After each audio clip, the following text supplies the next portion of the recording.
Okay, hello. So today's video is about the Boeing 737 MAX 8, in particular the models made by Gemini jets. I currently own 3 models and want to compare and contrast how different liveries look like on the 737 MAX 8. So we're going to start off with Southwest Airlines.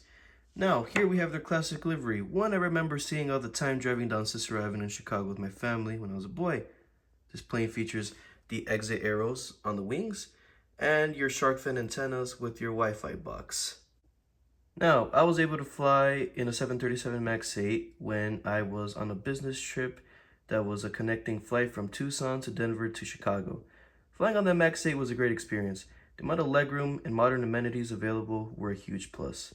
Now, Southwest is famously known to only flying 737 airplanes, but I personally believe this may change in the coming years due to controversies with the MAX 8 and change in vision in the Southwest Airlines company, in particular their internal changes that are happening. The next plane in the showcase is this Alaska, honoring those who served 737 MAX 8. I also have a 737-800 variant in the same livery and was super excited to be able to obtain a MAX 8 variant. Now, this plane features the same features as the Southwest plane, only difference being the lack of Wi-Fi box. Now, Alaska suffered issues with this plane in the start of 2024. Actually, in particular, it was the 737 MAX 9.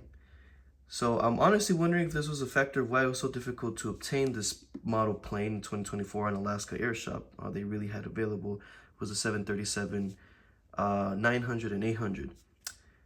Now, regardless of that, my favorite details on this plane is the livery itself and the blue Chester Spivak logo in particular. Some final thoughts on the 737 MAX 8 mold by Gemini Jets. I feel like they really put attention to it. They really nailed it with the engine sizes, and the paints that they use are as accurate as they are in real life. They really worked out the little details, like of course what I was mentioning in every segment, the arrows for the exit doors and little things like the shark fin antennas are honestly awesome. They're obviously are better planes that they've made mold wise, but 737 MAX 8 is one that shouldn't really be